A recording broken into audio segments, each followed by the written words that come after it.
We are paid, that's all. We are God.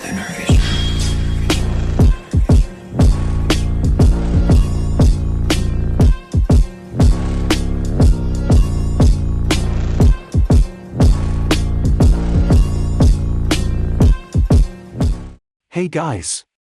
This is part 2 of What If Naruto Became a Demon King. During the second stage of the Chunin Exams, Orochimaru made a terrible mistake in blocking the seal that held the Kyuubi. He gave birth to a being with more power than Raizen himself. Watch as Uzumaki Naruto takes the world by storm as the new Demon King. Don't forget to hit like and subscribe and check the author in the description. Let's start. Chapter 3, Moving to a New Beat. Uchiha Sasuke vs Akato Yoroi. Everyone not participating in this fight, please head up to the balcony, Hayate instructed. As everyone left the stage, Kakashi appeared behind Sasuke and began to tell him not to use his Sharingan, and that he would have to step in if he did. Naruto, who had advanced hearing thanks to his demonic heritage, grinned as he watched Sasuke grit his teeth, clearly frustrated from being handicapped right from the get-go. 100 Ryu says Sasuke's gonna do something stupid now that does not have his Sharingan. I don't take sucker bets, Naruto-sama, came Kyuubi's voice. He could tell she was as amused as him, if not more so. Somewhere in Fire Country a busty blonde sneezed. As the match started, Kakashi appeared behind Naruto. The blonde felt as well as smelled his appearance with his enhanced senses, but didn't respond to the white-haired Jonin's presence, waiting instead for him to make the first move. Naruto did not even bother to look at the silver-haired man. Yes, Kakashi-san? Kakashi smiled at the blonde, and even though Naruto still couldn't see, rolled his eyes just knowing it was there. Naruto, that's Kakashi-sensei to you? Naruto scoffed as he watched Sasuke being forced on the defensive as his opponent used some kind of chakra-draining ability. Frowning as his hidden Rinnegan eyes watched the chakra from Sasuke flow into the other genin, the blonde wondered if he could learn such a skill. However, he soon realized that Kakashi was waiting for him to say something, and so began speaking. No, the title sensei only goes to someone who actually teaches his students something. The only thing I learned from you was tree climbing and teamwork. At this, the other Jonin looked at Kakashi in shock. Most of their teams had already finished water walking and were starting on some of the more advanced forms of chakra control. Naruto grinned as he decided to put the nail in the coffin. Not only did you teach me just that, but I know for a fact that you have also been giving private lessons to the team on how to use his Sharingan after our teamwork training sessions. Naruto put quotations in the air when he said teamwork. Turning back around to look at the battle, the blonde finished his small spiel. Frankly, until you actually teach me something substantial, you can forget me calling you sensei. Those who listened to Naruto's words couldn't help but be appalled that Kakashi had only gotten to tree climbing with his team, yet had privately trained Sasuke. Many people felt their respect for the copy ninja drop. Sarutobi, who also heard this, narrowed his eyes, promising to have a few words with Kakashi after the exams. Kakashi scowled under his mask. Sasuke needs to learn how to effectively use his Sharingan, and I needed to learn how to effectively fight, period, Naruto said with a shrug. Unlike Sasuke, who was given preferential treatment at the academy and could rely on his clan scrolls, I have been forced to try and make do on my own in my ninja training. Hell, I wasn't even taught the correct stances for the basic academy taijutsu back at the academy. You could have helped with that, yet didn't. Naruto scowled as Sasuke used a move he had obviously copied from his spar with Lee before the beginning of the Chunin Exams to defeat Yoroi. Though it was a greatly bastardized version. He had used the initial kick or the Omote Renge, Hidden Lotus, as well as the Kagebayo, Shadow Dance's Leaf, to help set up his opponent for a reverse heel kick Sasuke called Shirshir Rindan, Lion's Barrage. Now if you're done, your pet looks like he needs help, Naruto said, pointing with his chin at where Sasuke fell on his back. Kakashi scowled, promising himself that this was not over as he sunshined, body flicker, to Sasuke, scooped him up, and took him to the hospital. Bet you 100 Ryu that Kakashi will give the Uchiha brat personalized training after this? Naruto gave Kyuubi a feral grin, even though she could not see it due to being hidden in his cloak. I don't take sucker bets. Somewhere in Fire Country a busty blonde-haired woman sneezed again, vowing to make whoever kept making her sneeze pay. Aburame Shino vs Abum Zaku. Damn, I wanted to fight the Uchiha, Zaku grumbled as he walked down the stage. Despite the fact that both his arms were in a sling, the boy still somehow managed to exude an aura of arrogance. Now I have to fight some loser instead. Shino said nothing as he made his way to the arena floor. The match was over fairly quickly, and Shino was the victor. Not that it was surprising to Naruto, as that the Oto Genin had been in no shape to participate in combat. Shino had of course given the Oto ninja a warning and a chance for Zaku to forfeit. But Zaku's arrogance had led to his downfall, though Naruto had been surprised when the Oto Genin had shown that he could use one of his arms. Of course, when Zaku had tried to use his Zankaha, Shino had simply used a Karuwimi, replacement jutsu, on a Mushi Bunshin, bug clone. Eventually, the Oto Genin had been trapped between a wall of bugs and Shino, who had given him another chance to forfeit. Zaku had, of course, refused and tried to use both hands, but Shino had anticipated this and clogged the boy's wind holes with his bugs. The end result being both of Zaku's arms exploding, which, if the agonized screams of pain before the boy passed out were any indication, must have been incredibly painful, resulting in Shino's victory. As the medical ninja cleared Zaku from the field, Kakashi reappeared. Almost as soon as he did, Sakura began asking about her Sasuke-kun. Naruto ignored her, as well as the way Kakashi had tried to get his attention, and then tried drilling a hole through his head with a one-eyed glare when words didn't work. The man had never paid attention to him before, why should Naruto pay attention to him now? Sabaku no Kankuro vs Tsurugi Mitsumi. Naruto only paid a little attention to this battle, as it was even shorter than Shino's. Mitsumi had the ability to dislocate and stretch his limbs, a Kekei Genkei, Naruto assumed, which he had done at the very start of the battle and used them to wrap around Kankuro. The genin had threatened to break Kankuro's neck if he did not surrender, and of course he followed through when Kankuro refused. However, it turned out that Kankuro had been nothing more than a puppet, and the real Kankuro had been hidden inside of the cloth on the puppet's back. Several kunai had appeared on various parts of the puppet's body, impaling Mitsumi as it squeezed him like a grape. The Konoha ninja had been dead before he hit the ground. Sabaku no Temari vs Higurashi TenTen. This battle was, unfortunately, much the same as the battle with Kankuro. It was a fairly one-sided fight, with Temari claiming victory. Temari was a wind user, and the worst possible matchup for TenTen, who was a weapons user. No matter what she threw at Temari, the fan-wielding Sunakunoichi would merely blow it away via a wind jutsu. The blonde had even made a show of it, unraveling her fan to reveal a circle and telling TenTen that it was a star, and when all three were revealed she would lose. TenTen had scoffed at the girl. There was no way she would give up, and had used a jutsu where she would jump in the air and unseal the contents of 2 storage seals, launching an assortment of weapons at the fan user. Naruto had to admit to being impressed at the sheer amount of ammunition the girl had locked up in her scrolls, as well as just what that ammunition was. He had seen everything from kunai and shuriken, to katanas, nodachis, scythes, kusarigama. Naruto had even caught a glimpse of a ball and chain somewhere in the mix. None of them had landed. It had been at that moment that Temari revealed herself to be a wind user and had launched all of the weapons away with a blast of wind from her fan, though TenTen had a trick up her sleeve and proved she wasn't quite finished. She had used chakra strings to lift the weapons back up and sent them flying at the sand-haired blonde. Only it had not worked. Temari used another wind jutsu and sent all of the weapons sailing back towards the panda-haired girl. TenTen had gotten cut up with her own weapons and was nearly unconscious by the time she fell. Temari had decided to show the girl who was superior by setting her fan down so TenTen would fall on it, likely doing some serious damage to her back. However, before TenTen could hit the fan, Naruto appeared on top of it, catching the weapon user in a bridal carry, one arm under her knees and the other around her shoulder. Many were utterly shocked with his speed, which they noticed was on par with Guy with his weights on. A few, namely Kakashi, couldn't help but wonder how Naruto got so fast. Or if this person really was Naruto, since he had never shown such speed before and couldn't come up with a way for the blonde to gain such power in so short a time. I do not think it is good sportsmanship to cause further damage to someone who was clearly defeated, Naruto said in a cold tone that left no room for debate. While he didn't particularly care for TenTen, seeing how he didn't even know her, she was still a Konoha shinobi. More importantly, such a blatant insult like what Temari was going to do offended the blonde's sense of honor. Temari gulped as Naruto's cold blue eyes bore into her. Something inside of her screamed that this boy was dangerous, and that crossing him would mean her death, no ifs, ands, or buts. She hurriedly nodded, and the odd sense of foreboding and dread that she had not even noticed welling up inside of her disappeared like an unknown weight that she had never known existed was suddenly lifted off her shoulders. Good, Naruto said, disappearing again. He reappeared a second later next to Guy and Lee, one who was looking at him in surprise and the other in surprise and eagerness. Naruto set TenTen down against the wall. Even in her weakened state, TenTen blushed, having seen the blonde before he had covered himself up, as well as the fact that she had felt the blonde's ripped muscles when she had been pressed against him.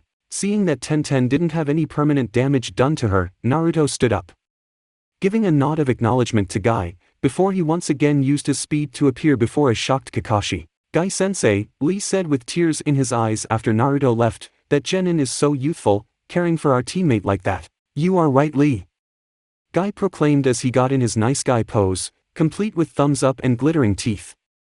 It was a rather horrible sight, and one that could only get worse with time as the bold-cut Jonin continued his tirade. His flames of youth burn brighter than 1,000 suns. I will strive to be just like Cloak-san and fan my own flames of youth. Lee shouted, bringing a fist up to his face, tears of joy and something undefined that managed to freak everyone around the boy streaming out of his bug-like eyes. "And if I cannot do that, I shall run 200 laps around Konoha on my pinkies." "Attaboy, Lee," Guy shouted, "and I will help stroke your flames of youth. If you cannot do that, I will climb the Hokage monument using nothing but my teeth." The geyser of tears running down Lee's eyes soon became a veritable waterfall as he stared at his sensei. "Oh, Guy-sensei. Lee, Guy-sensei. Lee, Guy-sensei. Lee." Soon enough, the two bowl-cut shinobi began to hug, a sunset backdrop of a beach complete with crashing waves appearing behind them as they did. The scene itself would have actually been quite beautiful, with the sunset painting the sky in a brilliant blaze of red and orange. Several sparse clouds were also lit up, their colors lighter than the sky, thin will-o-wisps that enhanced the already beautiful scene. That, combined with the waves of water that crashed against the rock and managed to catch the reflected light of the sun, created a scene of such marvelous and enchanting beauty that few could believe it was a genjutsu. However, that beauty was completely ruined by the two hugging in its midst. Many people screamed in terror as they felt their eyes begin to burn. Kurenai tried dispelling it, placing her hands on the release seal and trying to overpower it with her chakra, only to be shocked when it did not work. Why? Why won't it dispel? She had never had a problem dispelling genjutsu before. Hell! She was renowned for her genjutsu, second only to Itachi, who had the benefit of his Sharingan eyes. Fortunately, before anyone could go into shock, or commit seppuku to spare themselves from the horror of being overexposed to the creepy sunset genjutsu and two-man hugging clones, the two were forced apart when a large blast of black energy was launched at them.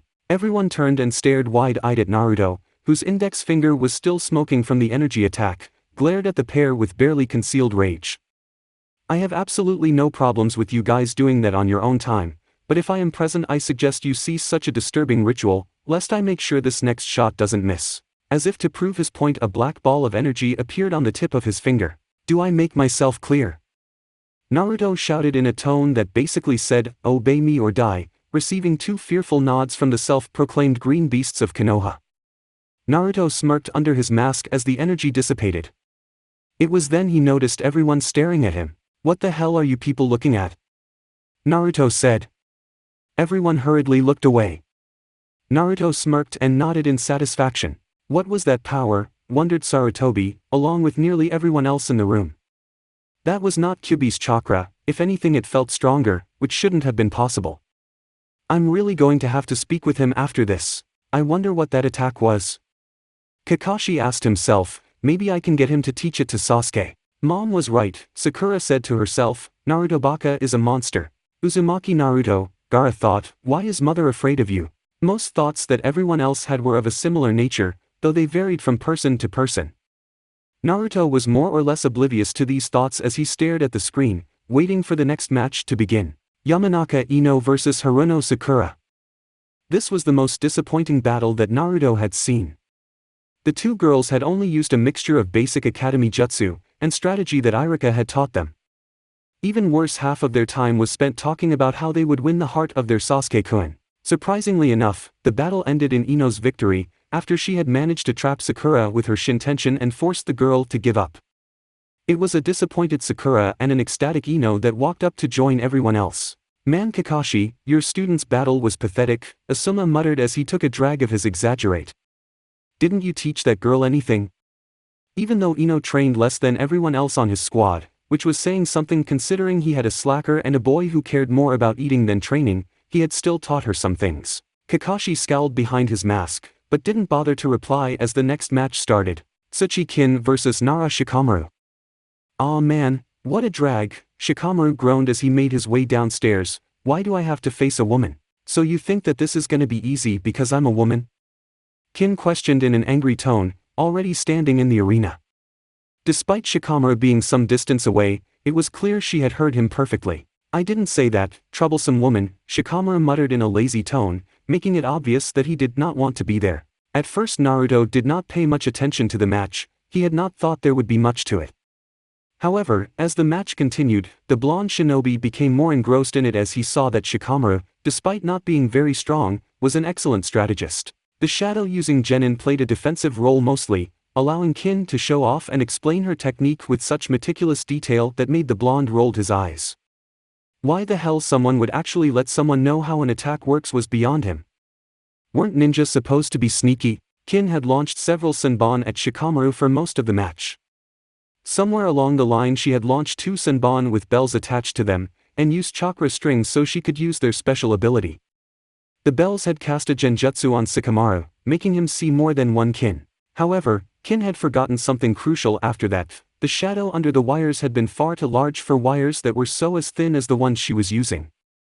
Had she noticed, she may have realized that Shikamaru had used his shadow possession jutsu in order to capture her.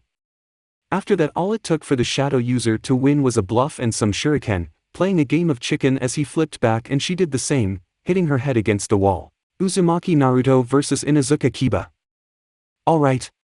Kiba shouted in joy, it looks like we're getting the easy battle, Akamaru. Akamaru merely whimpered as Kiba jumped off the stands.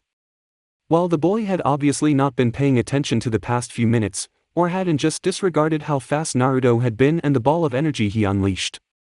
It was obvious that Akamaru was not as blind as his master, and had no desire to fight. Naruto held in his smirk as he thought of the beatdown he would heap upon the arrogant dog-using ninja and walked down the stairs at a sedate pace. Trying to prolong your defeat, dead last? Kiba asked with a smirk as Naruto made his way to the opposite end of the stage, his posture lazy. Hardly, Naruto said with a chuckle. I merely wanted to savor this moment, and allow you some time to pray before I kick your ass. Ha! You think you can beat me? Kiba mocked, no wonder you're the dead last of class. To think you actually believe you can win against me. Naruto shrugged, your friend doesn't seem to think it's so off. Naruto pointed over to Akamaru who was still whimpering up in the stands. Kiba growled, Akamaru, get down here. Akamaru just barked and shook his head, not wanting to get near the cloaked boy radiating power. The mere presence of the cloaked blonde screamed alpha. Looks like Akamaru's the smart one, Naruto said, his tone laced with amusement. Guar. Shut up. I don't need Akamaru to beat a dobe like you. Kiba shouted. All I need is one hit. Oh? Naruto mocked, well then, come on mutt, show me what you've got. Just don't go crying when I end up taking you to the pound. You asked for it. Kiba said as he ran towards Naruto. The dog user cocked his fist back, smashing it into Naruto's face. However, much to his, and everyone else's, shock, all it did was move Naruto's face to the side. Oh my, would you look at that, Naruto said in a sarcastic tone, I commend you for at least making me move my head a bit. As a sign of my appreciation, let me show you what a real punch feels like. With that, Naruto launched a fist into Kiba's gut, making the dog user double over as he felt his internals liquefy. Then Kiba was sent flying back several feet, smashing into a wall and causing the wall to break. Kiba slowly fell off the wall as he curled up into a ball, trying to get his breath back. So who's going to win this battle with one hit? Naruto mocked, because from where I'm standing it doesn't look like you can back up your words. Shut up, Kiba grunted as he tried to stand. It felt like all of his organs had been turned into mush. He winced and resisted the urge to whimper, though even through his pain-induced state, he couldn't help but wonder how Naruto got so powerful. I'm not gonna lose to you. Naruto laughed, you've already lost, you're just too stubborn to realize it. No! Kiba yelled, this is not over. I won't lose to a loser like you.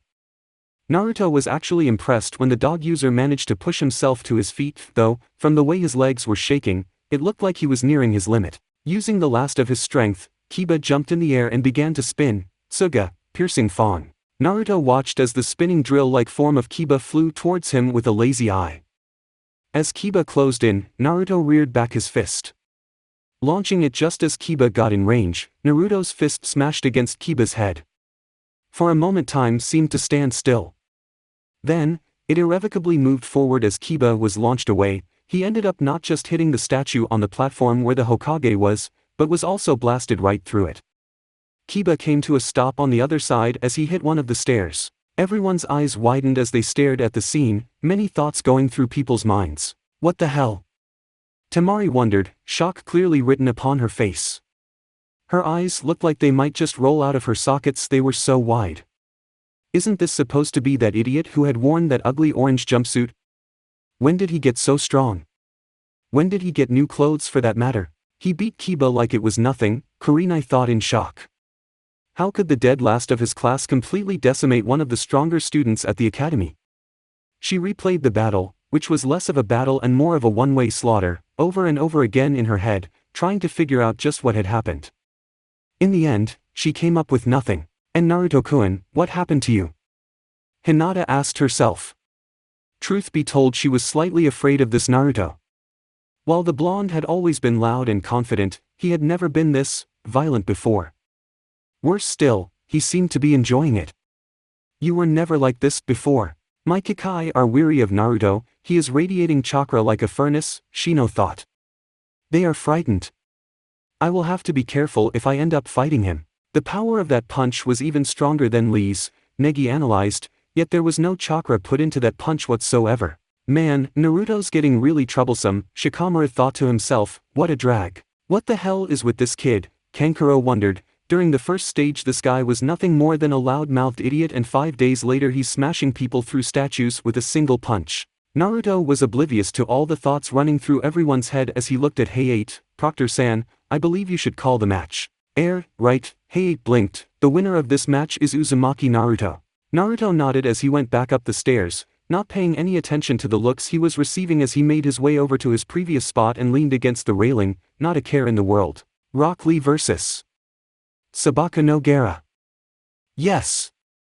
Lee shouted as he pumped his fist in the air. It worked. It worked. I used reverse psychology to make everybody think that I did not want to go, and it worked. Woo! Many people began getting disturbed when Lee started to dance. Not only was he dancing, but he was dancing poorly. Naruto thought he looked like a worm trying to stand up with the way he was waving all over the place. Thankfully, Guy was able to knock the boy out of his horrifying dance. Shut up, Lee! Guy yelled as he smashed a fist into Lee's face. Lee was sent flying, corkscrewing and spiraling through the air, before landing on his back several feet away, but got up quickly as if nothing had happened, or this had happened so many times it no longer affected him. Naruto figured the boy had been smacked around so much that he was just using to getting hit like that. Maybe he's a masochist. Yes, Guy-sensei. Lee shouted. Alright Lee, listen to me carefully. Lee took out a notepad and pencil so he could write down everything Guy said to him.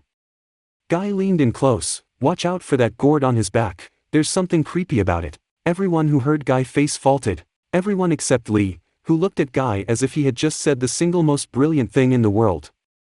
Of course Guy-sensei, Lee said as he wrote that advice down in his notes. Naruto shook his head as he watched Lee jump over the railing and onto the stage. Lee got into the beginning stance for the Goken Taijutsu style, feet together with one hand held behind his back in a fist while the other hand was in front, palms up as if in a welcoming gesture. As soon as Lee got into his stance, the cork on Gaara's gourd popped out and flew at the bowl-cut boy. Lee caught the cork and dropped it to the ground. There is no need to hasty, Gaara-san, Lee said, getting back in his stance. There will be plenty of time for us to show off our flames of youth. Sabaka no Gaara vs. Rock Lee, begin. Hayate said, sun shining away from the stage. Rock Lee disappeared in a burst of speed, reappearing right next to Gaara and launched his opening kick. Konoha Senpu, Leaf Hurricane. Before the kick could even connect, sand shot out of the gourd and blocked it. Lee was surprised for a second, before he rebounded away when the sand tried to grab hold of him. Landing on the ground, the taijutsu specialist launched himself at Gaara again. Naruto watched the battle with a frown. Something about Gaara was bothering him. The boy was just standing there, not even really paying attention to Lee, who was attacking from many different angles in the hopes of getting past the boy's sand. Still, it was confusing. Why didn't he even try to do something about Lee? And instead stand still as if invulnerable? That boy holds a demon. Q-chan. Naruto asked as he heard the voice in his head. Yes, Naruto-sama, Kyuubi said, feeling a bit flustered at the continuous use of Naruto's new nickname for her. You said that boy with the gourd holds a demon, Naruto said as he saw Lee get caught by the sand and flung away. So he is like me, or like I used to be. Yes, Kyuubi answered, that boy holds the Ichibi no Shikaku, the one-tailed giant tanuki. Though it is quite odd, judging from the boy's eyes, he has obviously not gotten much sleep. Also, while I cannot pick up much from the demon, I can hear its screams of insanity. Or at least I can sense them. Screams of insanity? Naruto questioned, raising an eyebrow when Lee dropped what had to be several 100-pound weights. Though, he was just judging this from the way the earth shook and several feet-deep craters were formed where the leg weights hit the ground. So you're saying Gaara has a crazed demon in him? The blonde watched as Lee shot off at Gaara at speeds far faster than most jonin could produce. Had he not had his vision enhanced, Naruto knew there would have been no way for him to keep up. Lee finally managed to land a punch on Gaara, due to the sand not being able to keep up with Lee's speed. Not so much, Kyuubi corrected, Shikaku has always had a large bloodlust and love for battle, but he was never insane like this. The problem is that it almost feels as if Shikaku's soul is being tormented by something, or someone else. On the stage Lee began to run around Gaara, increasing his speed so much that most of the genin only saw blurs and slight after images. Naruto was the only genin who could keep up with Lee's speed easily. Before anyone could wonder what was going on, Lee shot out of the circle, giving Gaara a rising kick in the chin. However, due to the sand, Gaara had barely even been lifted off the ground. Not one to be deterred, Lee continued pounding into Gaara, lifting the red head higher and higher until he got Gaara to the necessary height for his move. Lee then wrapped Gaara up in bandages and began to rotate the two of them as they began to fall head first. Omote Renge, Primary Lotus. At the last second, Lee kicked off of Gaara, allowing him to crash to the floor. As Gaara crashed head first into the ground, creating a large crater and dust to rise, Lee landed on his hands, but was able to push himself into a backflip and land on his feet. Though, due to the damage done by using the double-bladed technique, Lee fell onto his backside. As the dust cleared, everyone was greeted with the sight of Gaara's battered body. At least that was what everyone thought, until the body caved in and turned into sand, revealing it to have been a clone. A malevolent and insane chuckle had Lee, turning his head to see Gaara standing behind him with a demented grin on his face. Gaara sent out a tidal wave of sand at the injured taijutsu specialist. Lee tried to dodge, but due to his injuries ended up getting hit, and found himself getting slammed into a wall. Several people winced as the sand tendrils wrapped around Lee's leg, lifted him up, then slammed him back down hard enough that the bowl-cut boy coughed up blood.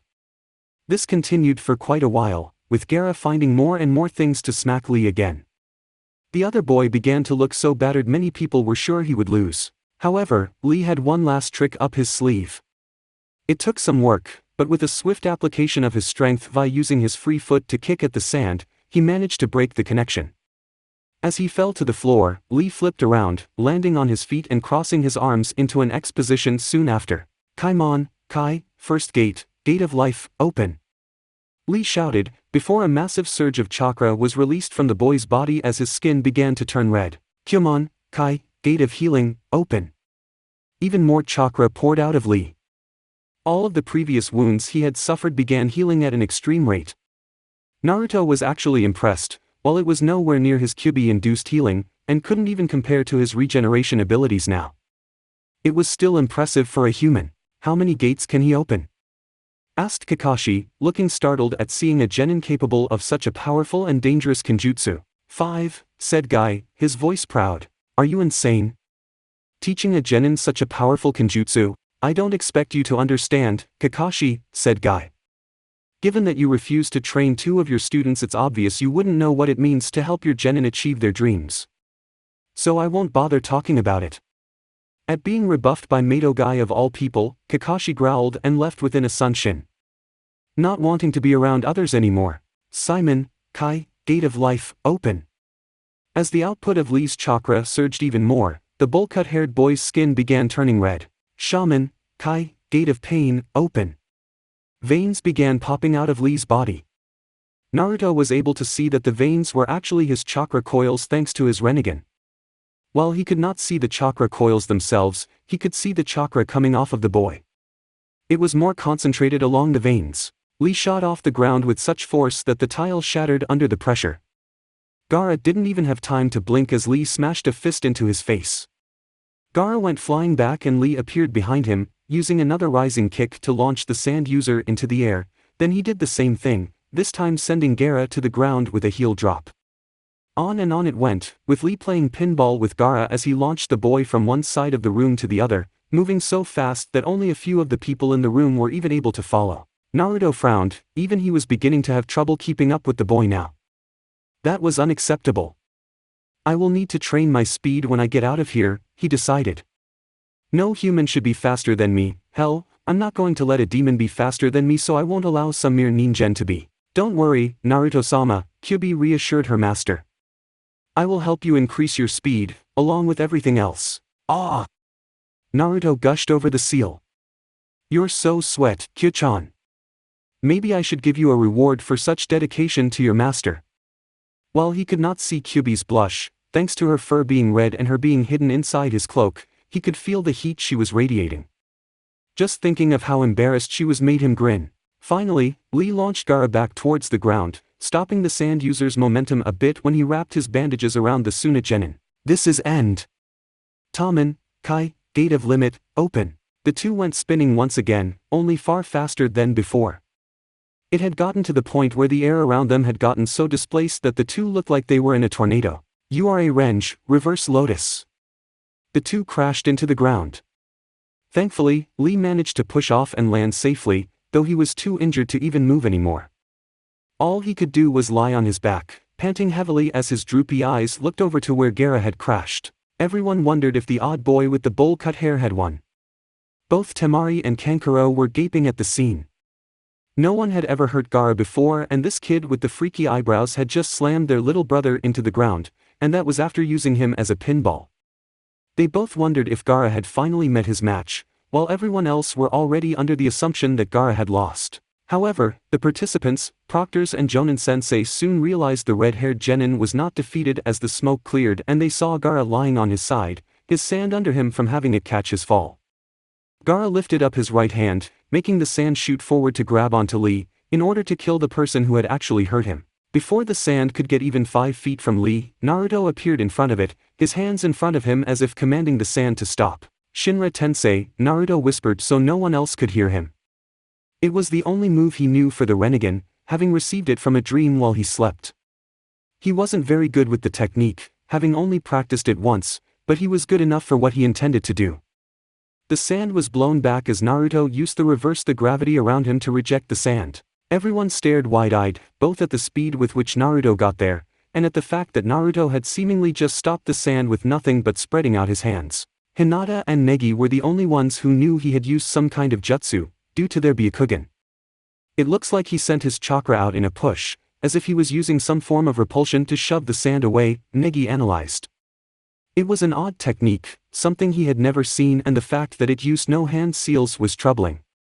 Even more troubling to the Hyuga prodigy was the large concentration of chakra he could see in the boy's eyes, something that was normally only found when someone had a dojutsu. Yet he could see no evidence of such a bloodline with the blonde. Why? Why did you stop me? Asked Gaara, confusion in his voice. Naruto shrugged, why wouldn't I stop you?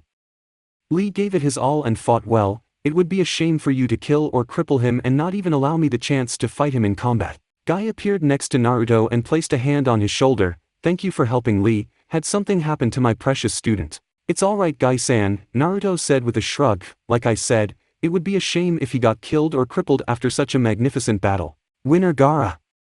Hayate announced. As the medics took an unconscious Lee away, a troubled Gaara walked up the stairs. Gaara, Temari asked tentatively, are you okay? Gaara looked at her, and it was the first time she had seen him look at anything without hate. Mother is refusing to speak with me, Gaara said, turning his attention to Naruto who was now back in the stands. She is afraid, that cloaked ninja frightens mother. His siblings and Jonin-sensei stiffened, they knew who his mother was, and for a Biju to be frightened by someone. Well, it was a frightening thought. Baki knew they would have to tread very carefully if someone could actually scare a Biju into silence. Akamichi Choji vs Donyuta Dosu. Choji gulped as he saw his opponent and remembered what the Oto Genin had done to them in the Forest of Death. It had not been that long ago since he and the others had been beaten by Dosu and his teammates. After all, I think I'm just gonna forfeit. What?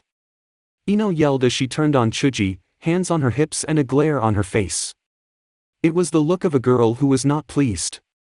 You are not going to forfeit, Choji. Asuma nodded. You should at least give it your best.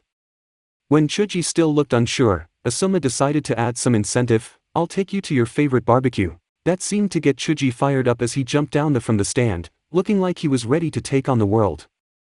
He even began ranting about how he would beat Dosu quickly so he could eat. Naruto shook his head at seeing how Asuma had to bribe the boy with food. He wasn't sure whether to laugh at the hilarity of it, or feel pity that this boy couldn't be motivated to get stronger simply for the sake of getting stronger. Good luck, fatty, Ino said, giving the boy even more incentive to fight. Choji's face turned red with anger. That's it.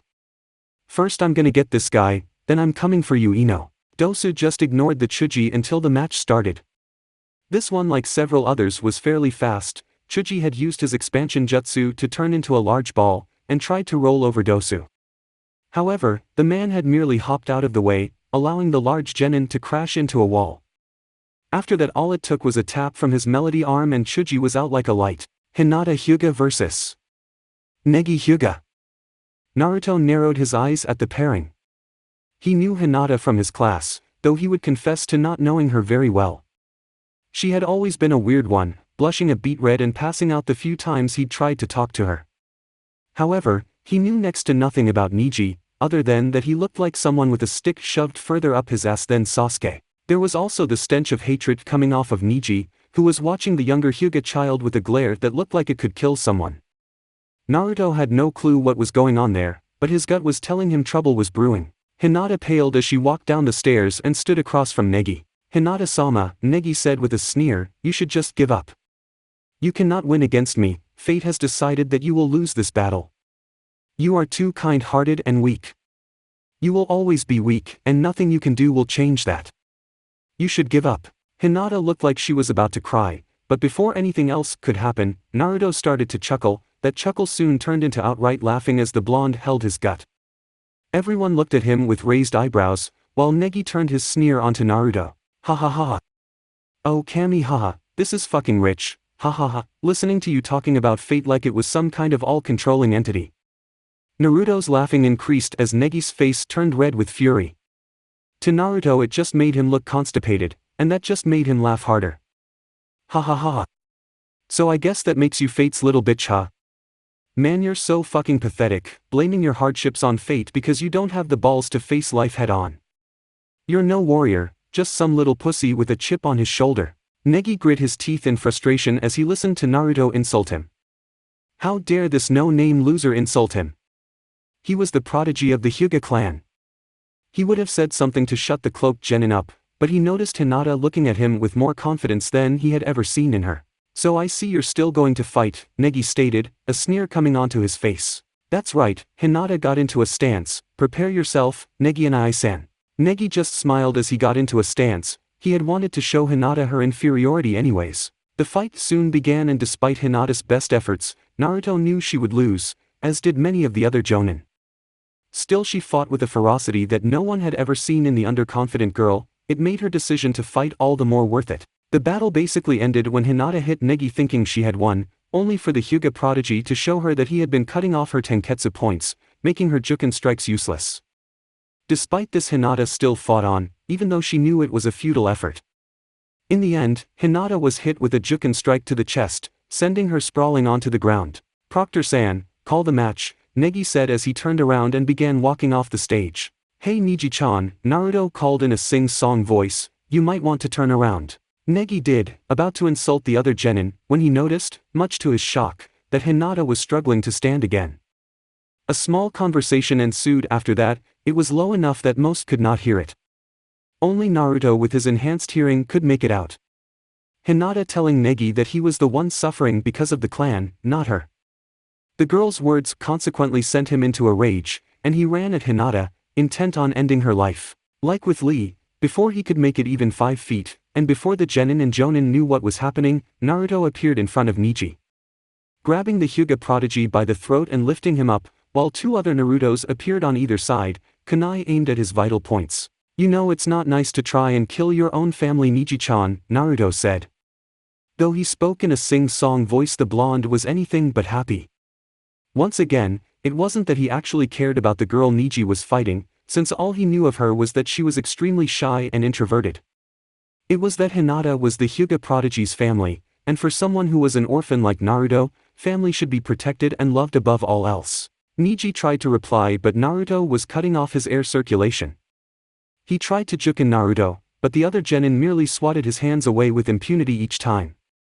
Behind Naruto, Hinata had finally fallen, causing the medics as well as Hinata's Jonin sensei to rush to the girl's side. Consider yourself lucky we're in a tournament and killing you would disqualify me, Naruto said, otherwise you would not live to see the next day. Naruto dropped the boy who had been starting to turn blue. He looked over at Guy. I suggest you beat some humility into this boy. Arrogance like his will not only get him killed, but his teammates killed as well. Guy merely gave him a nod, grabbing Neji and taking him off the stage. I'm definitely going to have to talk to Naruto after all of this, Sarutobi thought to himself as he watched Naruto take his place with the other genin in front of the stage now that the Chunin exams were over. To all of you have earned the right to compete in the third stage of the Chunin exams, congratulations, Height said. Before taking a step back, allowing the Hokage to stop forward, Sarutobi coughed into his hand briefly to clear his throat. Allow me to explain the last stage of the exams for all of you.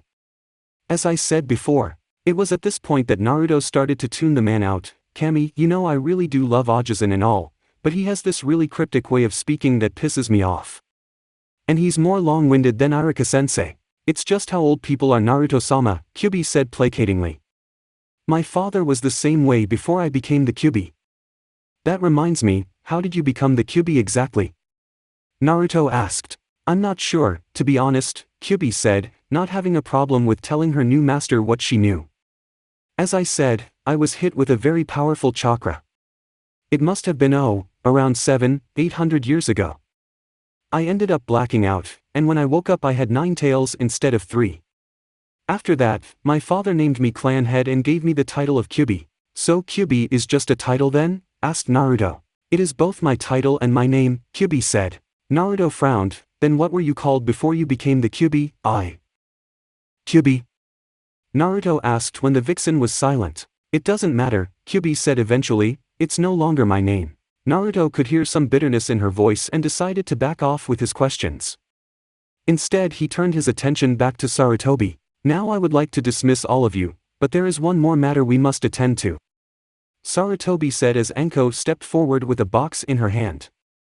There are pieces of paper with a number on it within the box Anko is holding. I want each of you to take one. I'll come around to you, so I want you brats to wait your turn, Anko said. Anko walked around to each genin who would take a piece of paper and then move on. When she got to Naruto she gave him a wink, causing the cloaked genin to raise an eyebrow. Now that everyone has a piece of paper I would like each of you to tell me the number it has on it, Anko said. We'll start from the left. 5, said Shino. 2, Neji said. 7, said Temari. 6, Kankuro said. 3, Gaara said. Troublesome, 8, said Shikamaru. 1, Naruto said, a grin hidden behind his mask. 9, said Dosu. 10, said Ino. That means the Uchiha has 4, Ibiki muttered. We will now reveal your matchup for the first round of the tournament, Sarutobi said. Naruto Uzumaki vs. Neji Hyuga. Gaara no Sabaku vs. Sasuke Uchiha. Shino Aburame vs. Kankuro no Sabaku. Temari no Sabaku vs. Shikamaru Nara. Ino Yamanaka vs Dosu Kinyuda. Now before everyone is dismissed, do any of you have questions you would like answered? Asked Sarutobi. Since this is a tournament, that means there can only be one winner, right? So does that mean only one person can become a Chunin? Asked Shikamaru. Not at all, Sarutobi replied. There will be judges including myself, the Kazekage, various daimyos from other countries and other ninja leaders who will be here to watch to evaluate your performance. Those who have the necessary qualities of a Chunin will be able to become one, even if they lose their first match. Consequently, someone can win the whole tournament, but if we do not feel they are qualified, they will not become Chunin. So does that mean it's possible for everyone to become a Chunin? Asked Temari. Yes, Sarutobi said, but it's equally possible that no one will become a Chunin. Advancing in the tournament gives you more opportunities to show off your abilities and appeal to the judges, so make sure you do your best. If that is all, then you are all dismissed, said Sarutobi. Most of the genin started hooking up with their jonin senseis to leave. Naruto was about to head out himself, when the sandame spoke again, stopping the blonde boy in his tracks. However, I would like to ask Uzumaki Naruto to stay. Naruto raised an eyebrow, but remained nonetheless. When the other genin were gone, Naruto let his voice be known. So what's up, Ajisen? Wanted to congratulate me for kicking ass? Naruto questioned. Sarutobi chuckled a bit at the boy's crass attitude, at least that hadn't changed. That is part of the reason. However, I would also like to speak with you in private. Why don't we head to my office? Sarutobi did not give Naruto a chance to speak as he placed a hand on the boy's shoulder and they disappeared in a swirl of leaves. Birth of the new Demon King. Naruto was sitting in front of the desk in Sarutobi's office, waiting for the aging Hokage to speak. As he did, his eyes gazed around the room, taking in the light beige walls, the bookshelf that sat on his left and the couch with the pictures of the 4 Hokages on his right and slightly behind him. The desk Sarutobi was sitting in was large, made of a dark brown wood and holding several items of interest, as well as 2 large stacks of paperwork, which always seemed to be there no matter how many times Naruto came in. Behind the desk and the comfortable leather chair that the sandame sat in, was a large window that overlooked Konoha. He had been in this room many times in the past, probably more than anyone else who had not been Hokage. The room held many fond memories for him, times when he and the aging sandame would sit around and he would listen as Sarutobi told him stories from his youth, of his times training with the Shodame and Nidame Hokages, while eating some cookies that the man's secretary would get for them. It was also here that Naruto began to learn about what was required of a Hokage beyond being the strongest shinobi of the village. Sarutobi reached into his desk and pulled out his pipe, packing some tobacco into it before using a fire jutsu to light it. He took a few puffs on his pipe as he looked at Naruto. He sat there, silently contemplating the young man for a few moments, before speaking. First, I would like to congratulate you on your victory in the second stage of the Chunin Exams, Sarutobi said. You showed a rather impressive amount of strength to do what you did, and the timing of your last attack was impeccable. The sandame was of course speaking the precise timing required to hit an Inuzuka while they were using the Tsuga technique. In order to do any damage and not receive it in return, someone had to precisely time their attack to the exact moment the Inuzuka makes a full revolution. Thanks, Naruto replied, but we both know that's not the reason you called me here, is it, Ajisen? Quite right, Sarutobi said, wondering a bit about the boy's increased perceptiveness. He better than anyone knew that Naruto had never been stupid, but just because Naruto wasn't dumb, didn't mean he was perceptive. Before we begin, could you take off your hood and mask? Kyuubi, Naruto said. Already on it, Kyuubi replied as she cast a kitsune illusion to become invisible. Normally such a burst of yuki would have been clearly felt, but being near Naruto, who had nearly 4 times more yuki than Kyuubi did after his transformation, no one felt it. Naruto reached up and pulled down his hood, revealing his now long spiky hair which moved into his cloak. Then he pulled off his face mask, revealing his now lean and slightly aristocratic features. Sarutobi was surprised to see that the boy looked almost exactly like his father now, with the exception of his longer than average canines and that his hair was obviously far longer than Minato's had been. It was even more surprising to see that the boy's whiskers were gone. What happened to you, my boy? Asked Sarutobi, shock clearly evident in his voice. You look older. Naruto finished for him, smiling a bit. I know. I can't honestly explain what happened because I don't know myself, he lied. While the blonde demon shinobi may trust the Hokage, he didn't want word about what he had learned getting out until he was ready to face anything that might come his way. All I remember is fighting that freaky lady who could summon snakes. He watched as Sarutobi stiffened. The next thing I knew was that woman smashing her hand into my gut while shouting some kind of jutsu. After that I was knocked unconscious and when I woke up, I looked like this and felt nearly unlimited power at my disposal. Sarutobi tried to understand what was going on. The snake lady, as Naruto called her, was obviously Orochimaru. Anko had told him what had transpired between her and her former sensei in the Forest of Death, and he knew that his former student had marked the young Uchiha Sasuke with his Juinjutsu, Cursed Seal. But it was obvious he had done something to Naruto as well. If what the blonde said was true, then he had most likely tampered with the seal somehow. That could be very dangerous to Naruto, especially since no one aside from Kushina and another Uzumaki would have the same knowledge of sealing that the yondaime had. Naruto-kun, may I see your stomach? Sarutobi asked. It is possible that ninja tampered with the seal that holds the Kyuubi. Naruto shrugged before pulling off his cloak, setting it on the chair as he lifted his shirt up, revealing his stomach. Channel some chakra please, the old Hokage said. Naruto began doing so and Sarutobi was once again surprised when nothing happened. He could feel the chakra circulating through Naruto. It was impossible not to feel that maelstrom of energy that surrounded the blonde. Yet the hack no Fuin Shiki, 8 trigrams sealing style, that held the Kyuubi was not visible. Had something happened to the seal? Did it break? But if that were the case then Naruto should be dead and the Kyuubi would be free, or dead as well. He would have to get Jiraiya's opinion on this. If something happened to the seal, he would be the one who was most likely to figure it out. What Sarutobi did not realize was that the seal was gone, because Kyuubi was no longer in the seal, so it had nothing to hold. So, any problems, Ajisen? Asked Naruto. No, Sarutobi said at last, no sense in worrying the boy when he himself had no clue what happened to the seal. No problems, you can go now. Naruto put his shirt back down and shrugged his cloak on.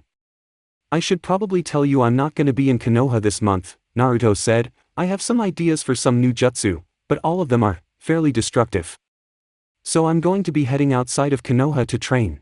Sarutobi looked at the boy. Suppose that is fine, he said at last. There was nothing in the rule books that said a ninja had to stay within Konoha during the month training period. It was unusual for a Konoha ninja to leave, but not unheard of. Just make sure you're careful. Naruto gave the old man a grin. Hey, it's me. Sarutobi watched the blonde leave and sighed. That's what I'm afraid of. Chapter 4, Can't Keep a Demon Down. As soon as Naruto exited Konoha, he made his way into the thicket of trees that surrounded the hidden village, traveling through them via tree hopping until he felt they were sufficiently far enough away that no one would detect what they were doing. So what do we do now? Naruto asked, despite the fact that no one could be seen. Were any hypothetical witness watching they would have sweat dropped before declaring the blonde clinically insane. Kyuubi uncurled herself from his neck and hopped out from underneath his cloak, transforming into her Hanyu form in midair.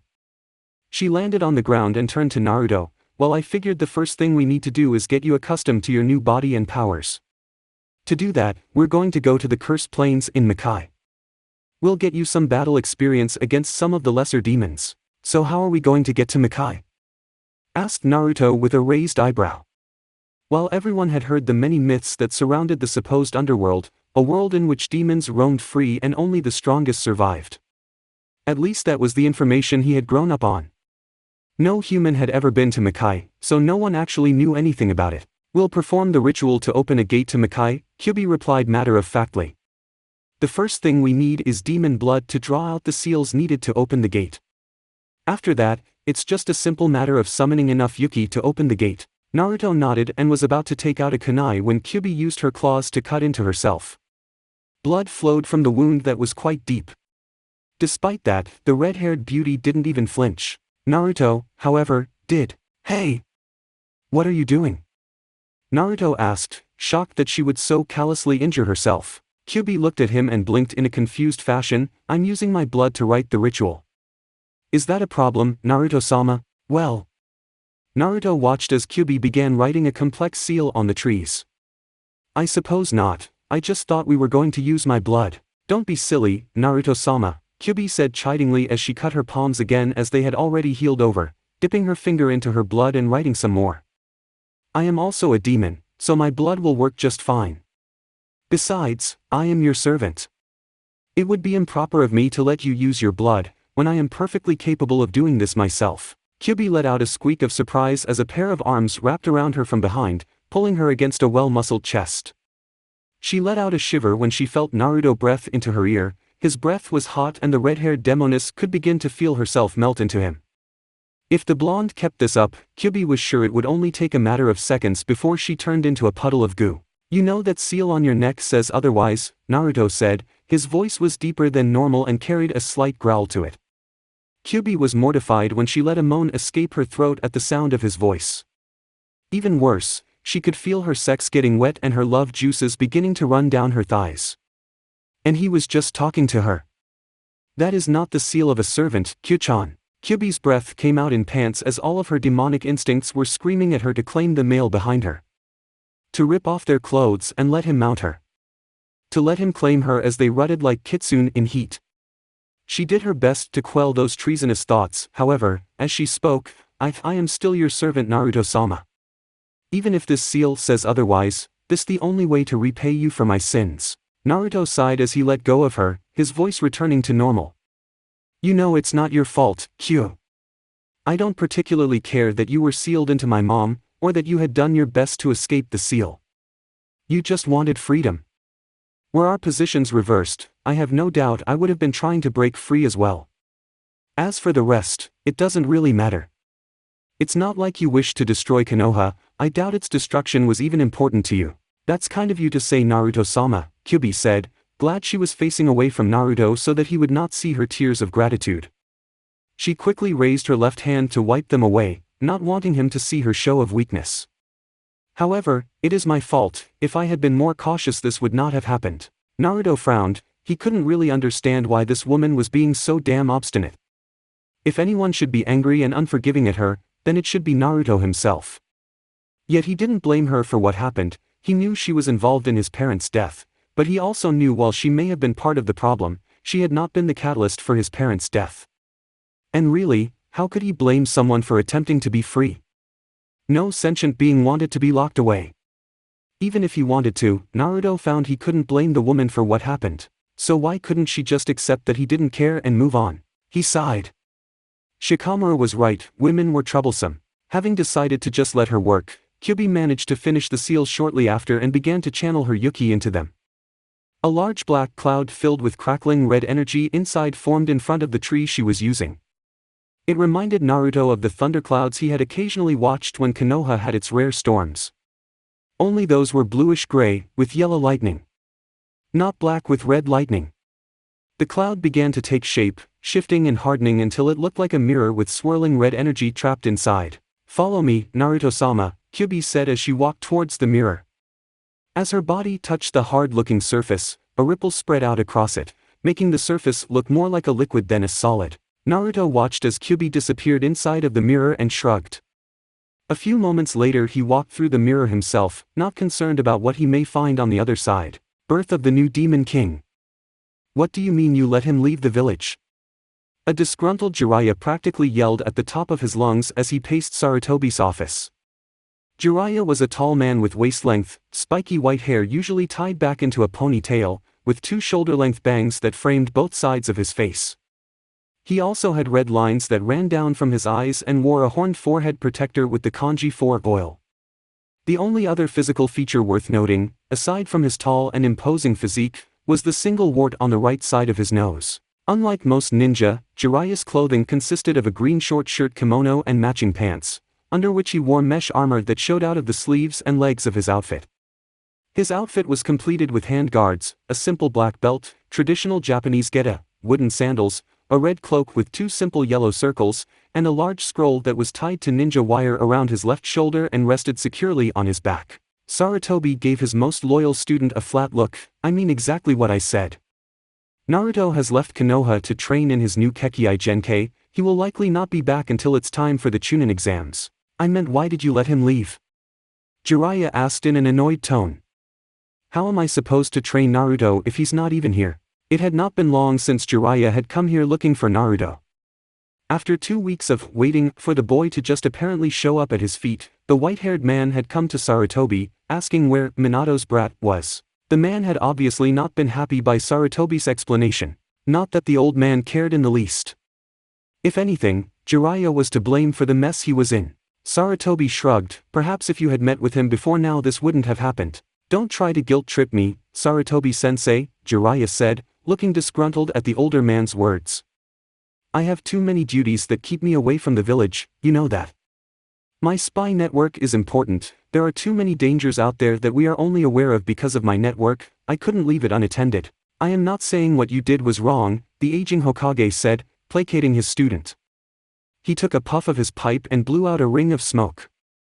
I am merely stating that you probably should have tried to apprentice him sooner, or at the very least, visited him when he was younger. Jiraiya gave an exasperated sigh, he should have known Sarutobi would bring that up. It was true that Jiraiya had been in Konoha several times before now, and had even seen Naruto running around causing havoc when he was 6. Though he had never introduced himself to the kid. What would he say? Nice to meet you, Gaki. By the way, I'm your godfather, but I wasn't even there for you when you were younger. Hope you can forgive me. Yeah, that would go over well. So where is he now? Asked Jiraiya, grumbling and mentally complaining about old coots who should keep out of other people's business. He told me that he was going to head south, Sarutobi stated, completely unhelpfully. It's not like knowing the general direction of where the boy went would help Jiraiya find him.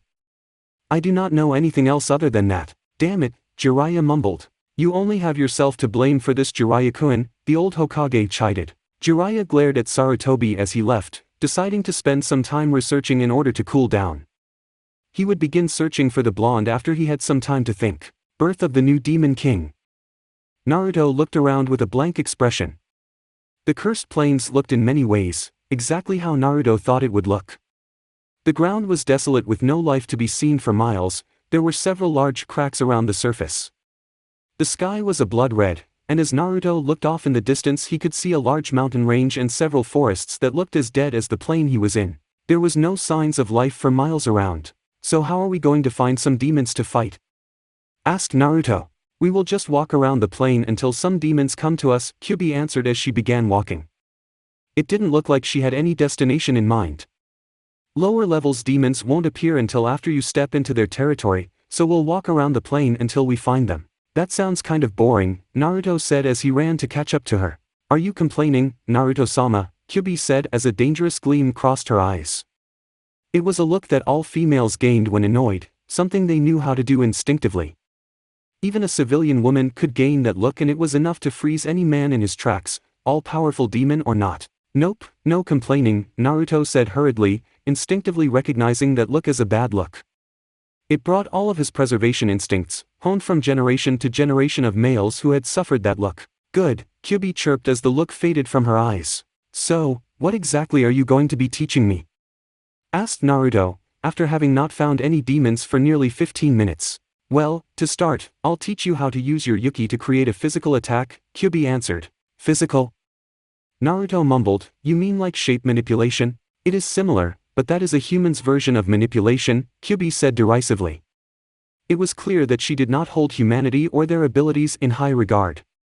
I'm going to show you how demons manipulate their Yuki. It is far more advanced than anything a human can do. So then you must be pretty good at that sort of thing, Naruto said. Kyuubi managed to give Naruto a smirk. Yuki manipulation is my specialty, as the Kyuubi my ultimate ability is complete mastery over my own Yuki. So the Bijou have specialties then? Asked Naruto. Bijou is simply the name humans gave us as a means of placing a label on that which they don't understand, Kyuubi scoffed. Our actual title is Demon Lord. There are 9 of us in total. Each of us have enough power to rule much of Makai if we wanted. Though only Hachibi and myself have enough Yuki to rival the 2 demon kings. She didn't include Raizen in that category. He could beat all 9 demon lords with his hands tied behind his back. So what are the specialties of the other demon lords? Asked Naruto. Honestly, he was quite curious to hear what she had to say. After all, the very little was known about the Bijou. Kyuubi tapped her chin a few times. Well, the Achibi is a master of wind, and has a decent earth manipulation. That's how he can use sand, isn't it? Naruto realized, understanding how Gaara was now able to use sand as a form of defense and attack. Ever since seeing the ability, he had wondered how someone could manipulate sand like that. Kyuubi nodded. Yes, he combines wind and earth to form sand. Then you have the Nibi, who has control over fire and life and death. She works closely with the Shinigami to ferry the souls of the dead to the netherworld. The Sanbai has a mastery over water that makes your Nidaime Hokage look like an academy student. Yanbi has the ability to use earth and fire, as well as the ability to combine them to form lava. The Gobi uses fire and water and can combines them to make steam. The Rokubi is a master at creating bubbles attacks through the combination of water, wind and fire. The Nanabai is a master of earth and can use bugs to attack. And the Hachibi is a master of lightning, physical combat and swordplay. And yours is mastery over your Yuki, Naruto said. Actually, I can do a little of everything, Kyuubi admitted. I just specialize in Yuki manipulation and Kitsune illusions. She paused here, before adding, and like all kitsune I can use plant-based attacks. Naruto blinked at that piece of knowledge. You mean like the Shodame's Mokuton? No, Kyuubi shook her head. Mokuton is wood attacks, it's limited to trees and the like. I can use plants, from creating basic poisons to growing large plants that feast on flesh. Naruto raised an eyebrow. He would be lying if he said he wasn't interested in learning more about her plant ability. However, he put thoughts on that to the side as he moved on. So can you use the elements then? Of course, Kyuubi said, I may not be as proficient as the other Bijou are in their specific element, but I'm good enough that no human can hope to be better than me. Naruto gave another nod and then remained silent as he digested the information given to him. He wondered if he could gain Kyuubi's proficiency in all of the elements like her. Was she capable of that simply because she was the Kyuubi? Or did it just require power and time to master? He wondered if Raizen knew how to manipulate the elements. The silence was broken 15 minutes later by Naruto's scream of frustration, Gah! What the hell? Why aren't there any demons to fight? I'm not sure, Naruto-sama, Kyuubi replied just as confused.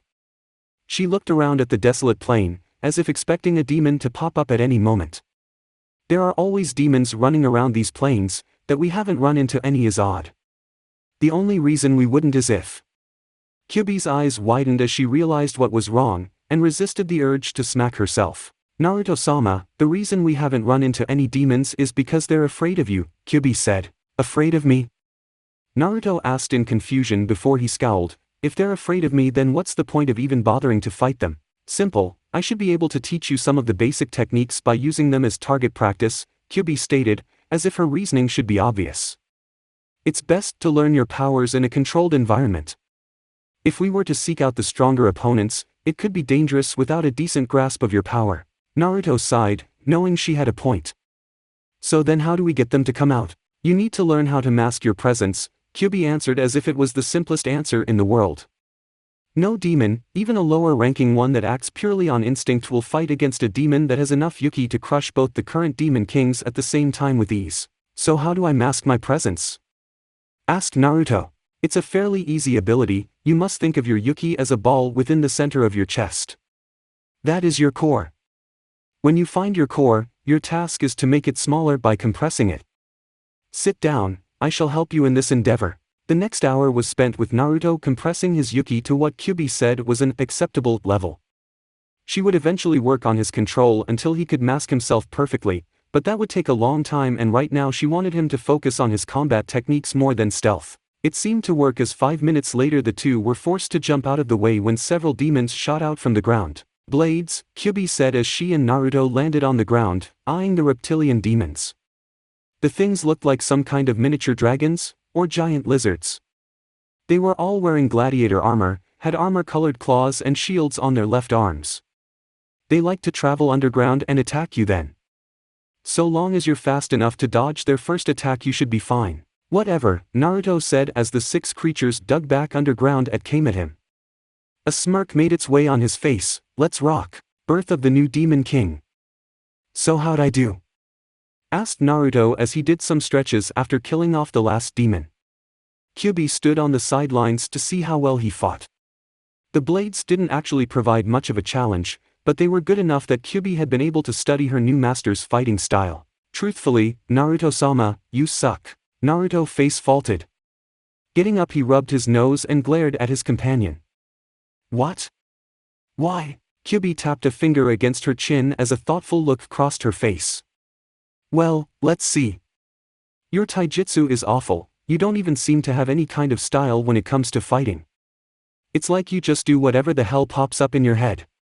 You have no control over your yuki, and your chakra control is, well, I would say it was awful, but that would really be understating things. You lack technique, you lack finesse, you basically lack any kind of substantial skill. Naruto crouched down and began playing with the dirt as a rain cloud poured over his head. Yeah, well. It's not like anyone bothered to teach me, and since Mizuki was the one who taught taijutsu, Kyuubi winced, guilt welling up inside of her at hurting the one she was supposed to serve. I'm sorry, Naruto-sama. I did not mean to imply this was through any fault of your own. I may not have been fully conscious of what went on outside of the seal, but I saw how Jinchuriki were treated in other countries. Given what you've told me, can you see your time in Konoha has been just as bad, if not worse than others. I merely wanted to give you an accurate dissertation of your skills. Naruto smiled as the rain cloud that had been matting his hair to his face disappeared. He stood back up, looking as chipper as ever. But not to worry, Kyuubi said cheerfully. That's why we're here. I'm going to help you train. With your power it should be easy to gain more than enough strength to defeat a Kage during this month period. Really? Asked Naruto, blinking. Kages were the strongest ninja in the entire world. It took years if not decades to reach that level, and even then, very few were ever capable of reaching the prestigious S rank, which was the level of a Kage. Really? Kyuubi said with an enthusiastic nod. By the time we're done, you will be more than a match for any Kage-level ninja. Alright. Naruto shouted as he hopped onto his feet with renewed energy. So what are we working on first? Yuki control and chakra control. Naruto face faulted. He had always had horrible control, and now he had two types of energy to control. Naruto concluded right then and there that his entire experience this month was going to suck. Birth of the new Demon King. You've gotten a lot better, you said. Why don't we go find an archfiend for you to fight, you said. It will be fine, Naruto-sama, nothing to worry about, Naruto said, mimicking Kyuubi's tone of voice to show how thoroughly disgruntled he was. That is the last time I ever listened to you. It had only been a few days since Naruto had begun his training. And in that time Naruto had truly come into his own. Without the seal blocking his potential, the blonde was learning far more quickly than even Kyuubi had thought possible. After he had mastered the few Yuki control exercises she had given him, the vixen had taught him how to properly apply his new power to increase his speed and strength, and how to form basic energy attacks using his Yuki. Kyuubi had to admit to being impressed with the blonde's ability to learn. While he could not stand listening to lectures, so long as you showed him what you wanted him to learn, he would get the technique down in under an hour. Of course, the fact that Naruto had learned the secrets behind the Kage Bunshin no Jutsu had meant what would normally take days or weeks to master took far less time, depending on the amount of clones Naruto made. Kyuubi rolled her eyes as her master continued complain as they made their way down the busy street in one of the demon villages within Makai. She sighed as she noticed the many looks of lust being sent her way by the men that she and Naruto walked past. It bothered her to receive those looks, especially since she only needed to display her tails to get them to stop.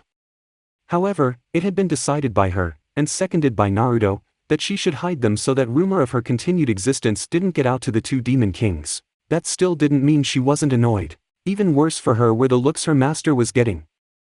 So far, every single female they had passed by had stopped upon seeing Naruto. Their faces would go red, eyes would widen, mouths would gape open and produce vast amounts of drool. Not only was it disgusting to watch women debase themselves by being so blatant in their staring, but it irritated Kyuubi to no end.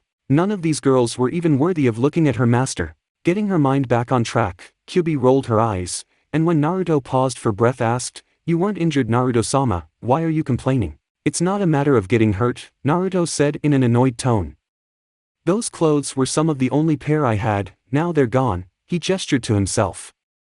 Like when he had gone through his transformation from human to demon, Naruto was completely shirtless and his pants were ripped in multiple places, showing off parts of his boxers. "Which is why we're going to get new clothes for you," Kyuubi said as if speaking to a child. Really, sometimes her master could be so immature. Besides, human clothes are far inferior to the clothes that you'll find here. Now stop being such a child. I don't sound like a child, do I? Naruto asked, an innocent look on his face. Kyuubi rolled her eyes. Despite his new personality, every now and then the old Naruto would come out. She would never admit it out loud, but it was somewhat endearing. Not that she would ever tell him that. At the moment you do. Really, Naruto-sama, you need to learn to be more mature.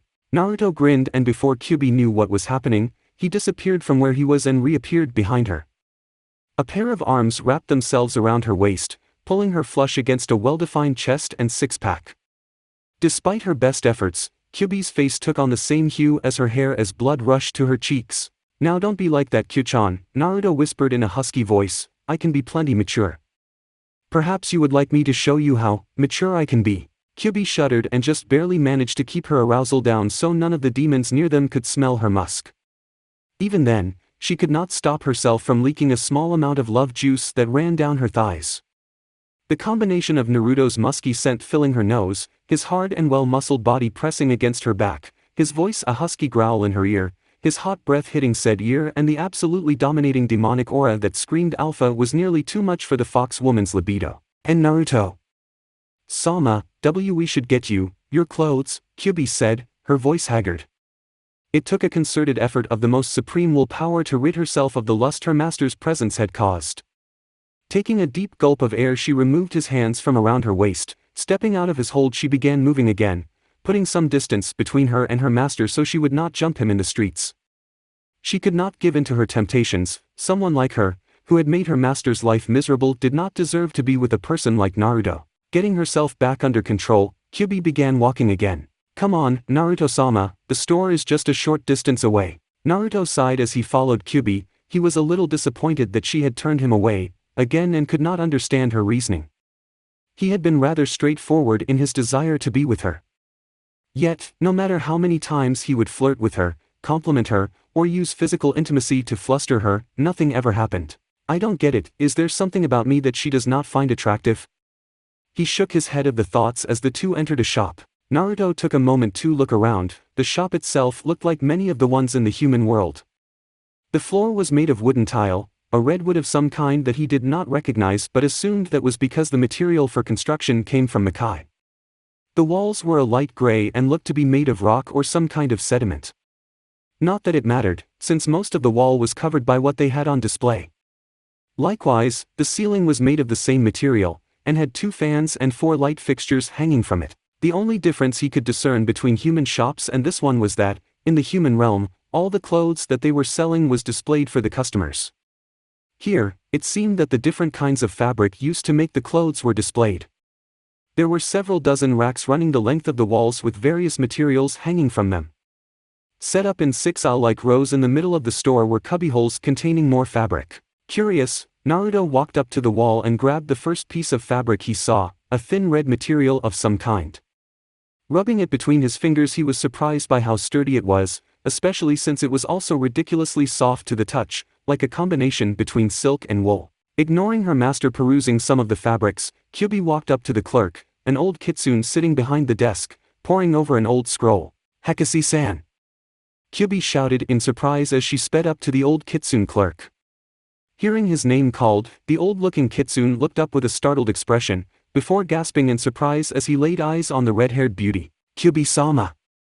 The 4-tailed kitsune stood up and rushed around the counter. Dropping down in front of Kyuubi, he got on his hands and knees to bow before the 9-tailed female. You're a sight for sore eyes. Our entire clan has been worried sick when you had disappeared. He looked up and Naruto, who had stopped looking at the materials when he heard Kyuubi call out to the man, could see the sheer joy shining in his eyes. Wait until I inform the others of your return. You mean others survived? Asked Kyuubi, her voice a mere whisper. Naruto looked over at the vixen and was surprised to see that the woman looked close to tears. I can't believe it. How many of our clan live? Not as much as I would like, Kyuubi-sama, Hekasi said, his face taking on a look of depression. All totaled there are probably about 50 kitsune left, and they are scattered across Makai.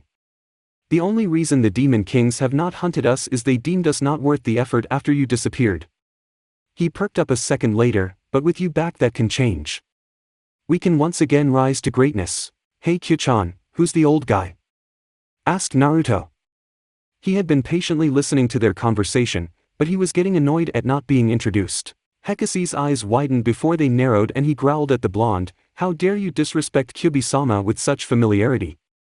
You should be getting down on your knees and begging forgiveness for showing such disrespect. Kyuubi's eyes widened and was about to turn and apologize on behalf of her friend when Naruto's killing intent washed over not only the store, but the whole village as well. Now you listen here you worm, Naruto said, his eyes alight with power, and his voice now a deep regal and demonic tone. Kyuubi was on the floor gasping for breath and trembling as she tried with all her might to get back onto her feet. Hekasi was even worse, his eyes wide and some drool escaping his mouth as he lay on the floor in a fetal position. I do not care if you are Kyuubi's best friend or her former lover. Speak to me like that again and I will make sure that you suffer unimaginable horrors the likes of which will cause all of demonkind to shudder in fear for millennial to come. And Naruto. Sama. Kyuubi gasped out, one hand reaching out and touching his foot. Naruto looked down at her, his eyes still glowing, but as he saw Kyuubi struggling to even breath, the glowing stopped.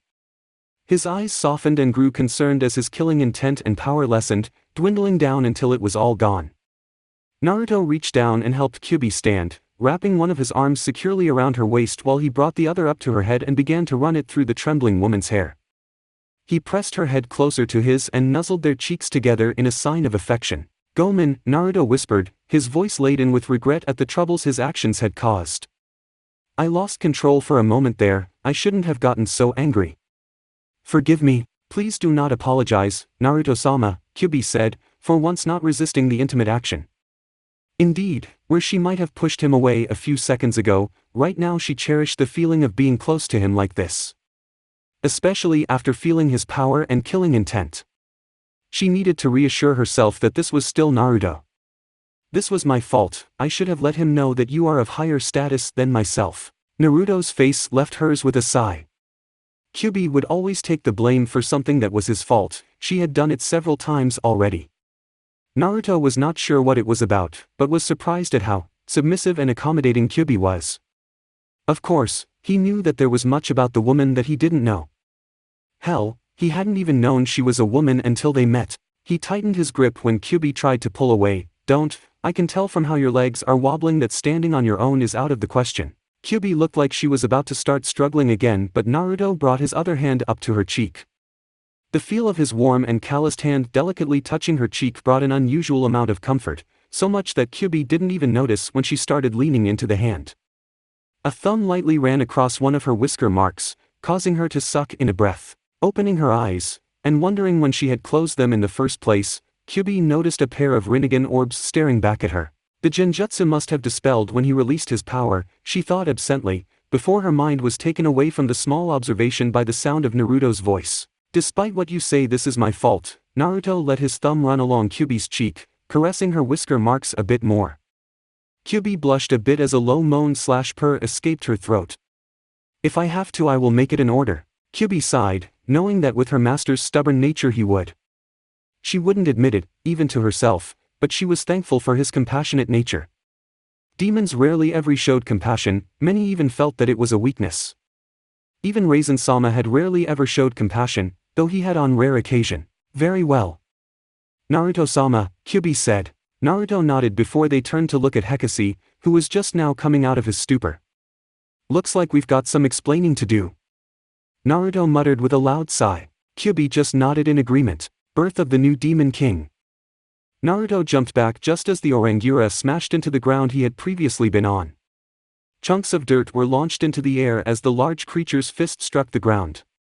The large ape-like creature howled as it missed, beating its massive fist against its chest. Naruto smirked, while the Orangura was fairly powerful.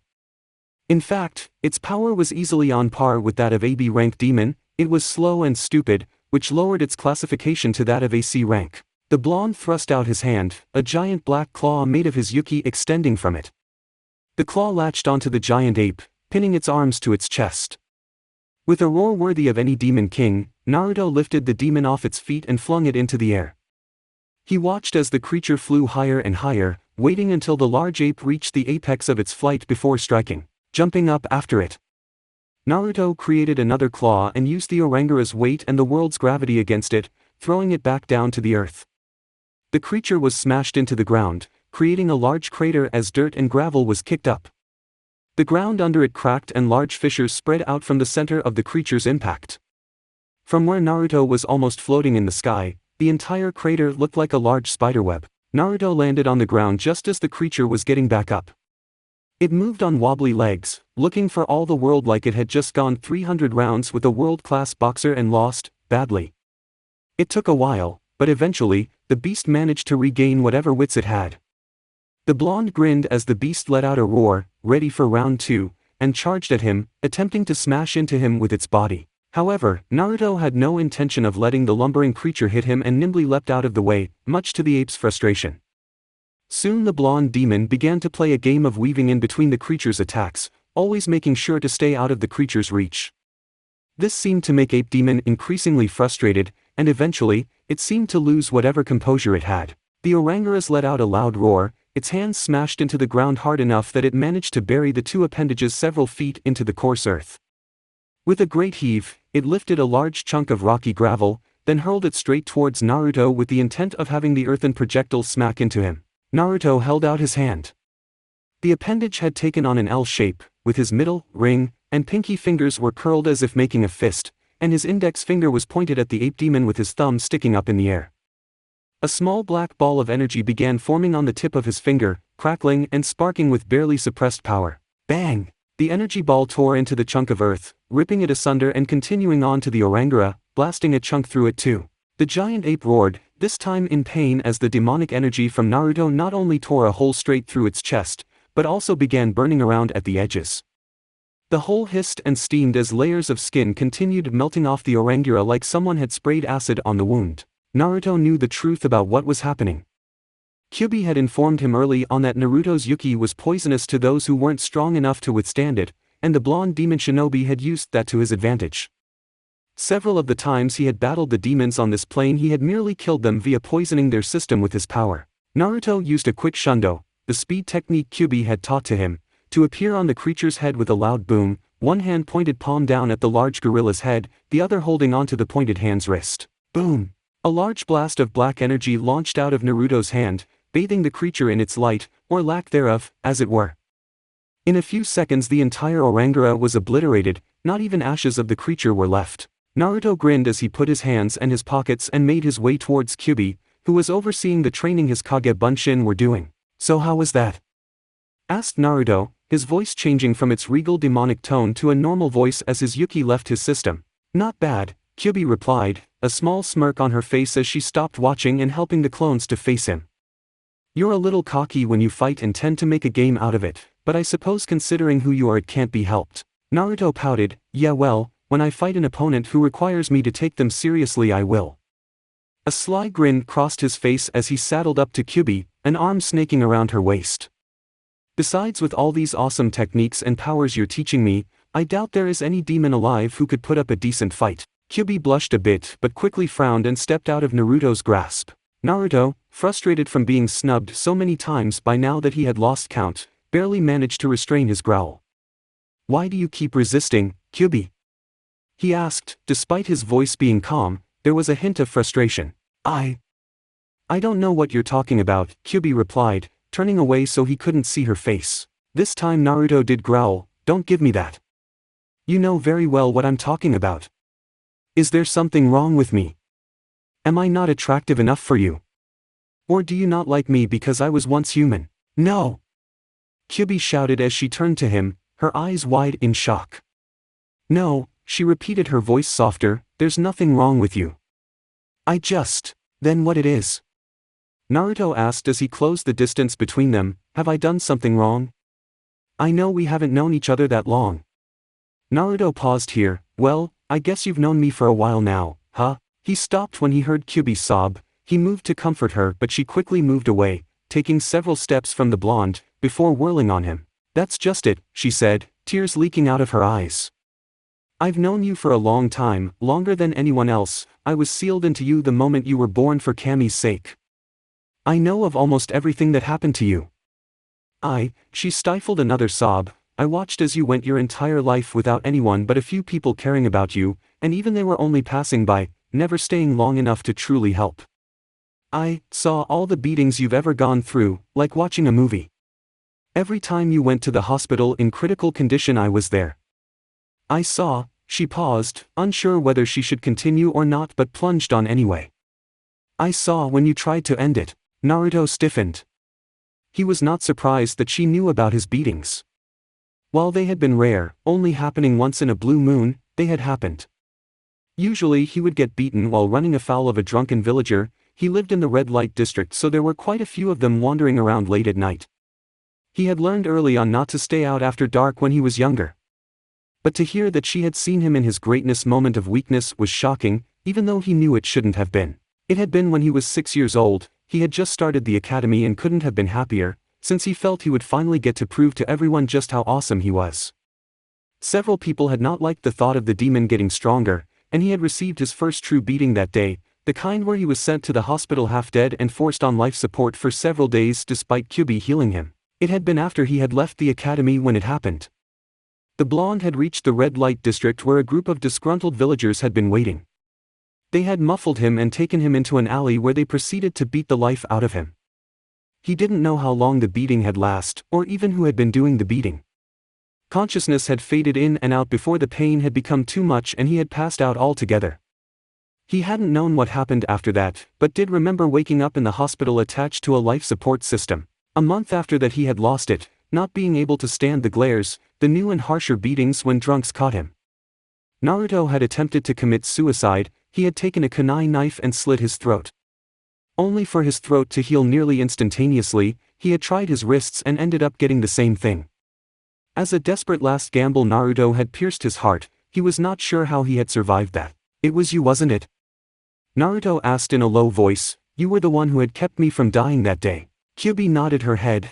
All these things that had happened to you were because of me, because I was sealed inside you." She turned away again. "But that's not even the worst part. The worst was that I didn't save you out of some noble desire to keep you alive.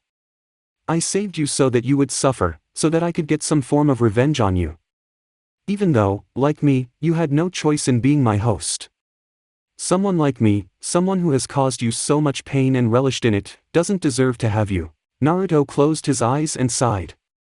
Opening them again, Naruto walked over to the sobbing vixen, wrapping her up in his arms. Kyuubi struggled a bit, but with her waning strength and Naruto's immense physical condition there was no contest between them. Eventually her body gave out and sagged into him, tears coming out of her anew. "Baka," Naruto said, one of his hands reaching out and caressing her hair. "That was years ago. And while I don't like hearing that you wanted me to suffer, I can understand how you were feeling.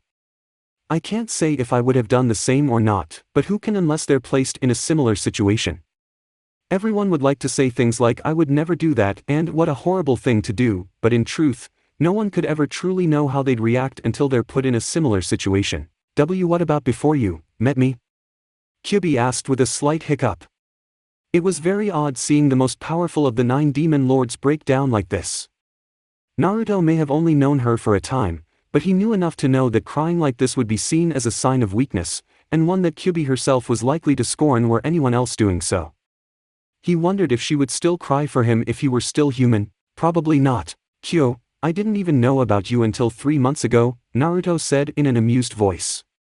"Sure, I may have placed a slight blame on you when I first learned about the sealing, but that was overshadowed by my desire to prove I wasn't you. I never really took the time to place blame on anyone, not my parents, and certainly not you." Kyuubi sniffled a bit as she buried herself deeper in his chest, reassured by Naruto's words.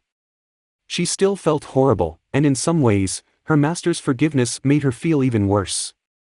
She had watched and relished in his suffering, drinking in the agony that a 6-year-old child had gone through like a fine wine, all for the sake of her misguided hatred. Yet Naruto had forgiven her, the person who had caused his suffering, and enjoyed it.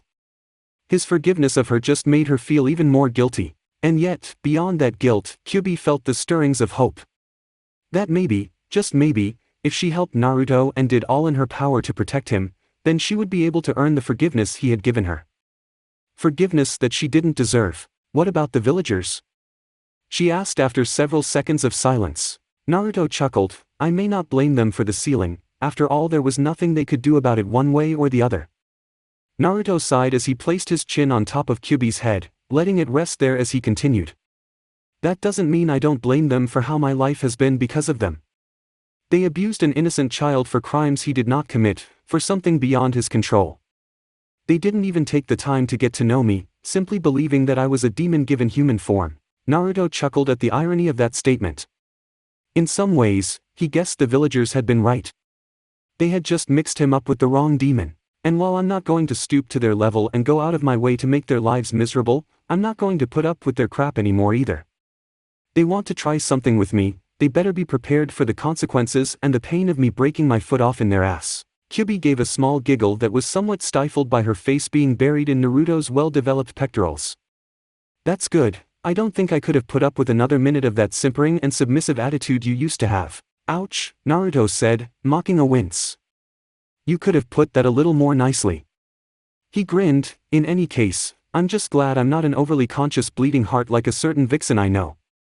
Who would have thought the great Kyuubi no Yoko was such a cry-baby? Naruto winced a bit as Kyuubi's nails elongated into claws and dug into his back, but for the most part ignored the slight pain. He pushed her back a bit, looking at her tear-stained face, bringing a hand up and wiping off the few remaining tears. So are we gonna cry and moan about things that aren't true and don't matter anymore?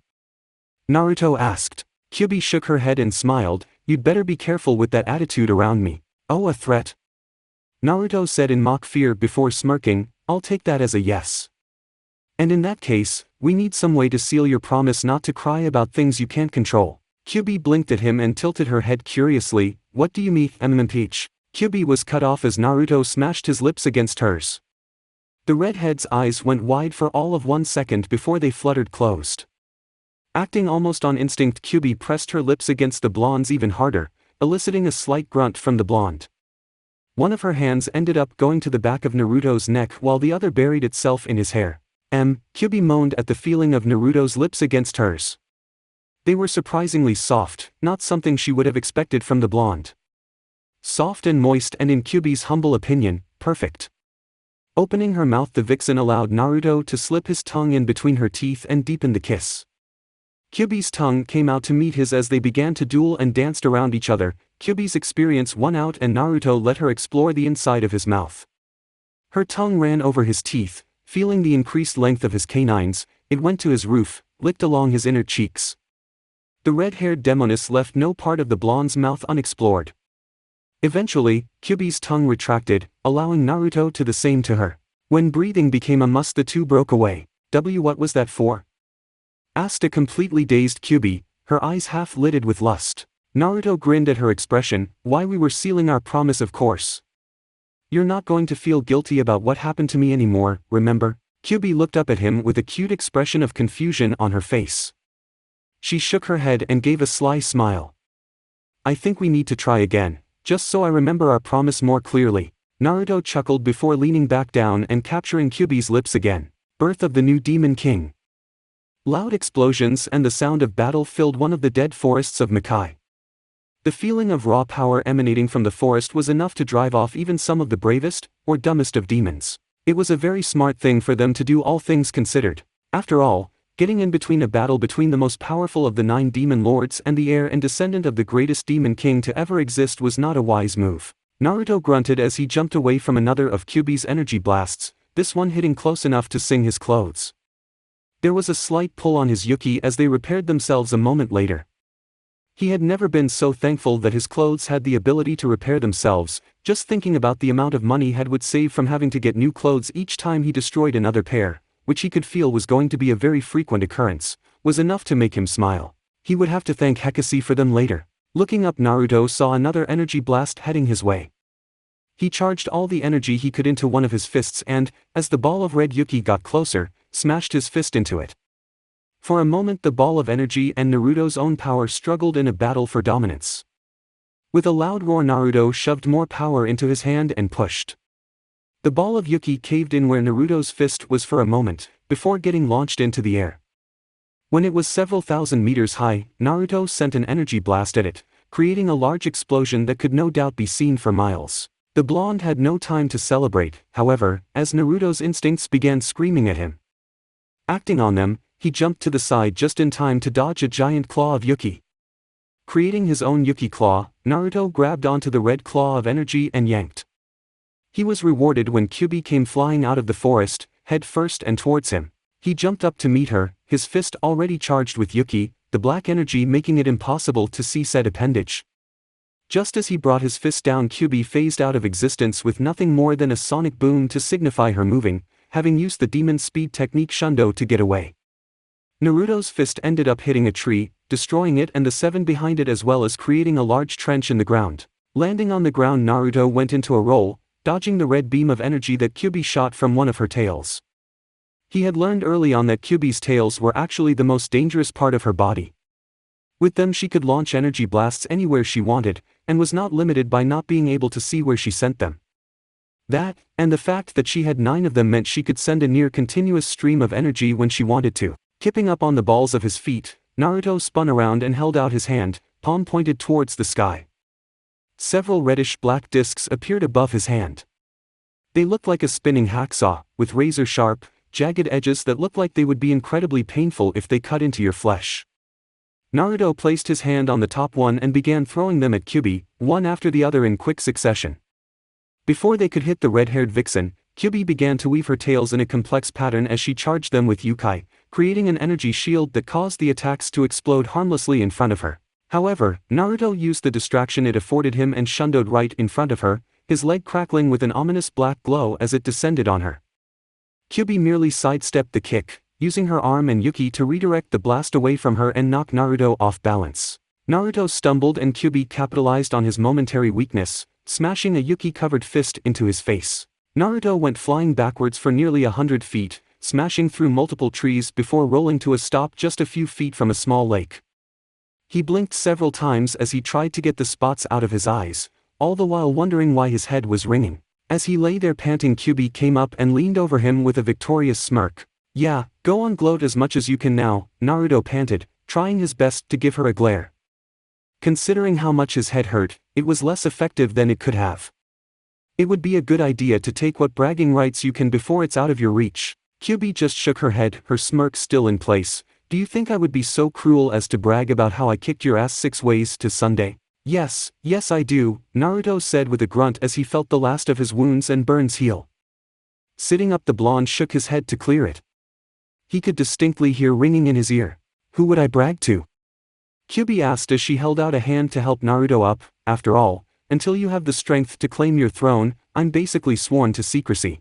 Naruto looked at the hand and grabbed onto it, but instead of letting Kyuubi pull him up, he yanked on it and pulled her down. He watched with amusement as her eyes widened, and just as she crashed into him, Naruto wrapped his arms around her waist. Rolling over, Naruto grinned victoriously as he looked down at the red-haired vixen he was now straddling.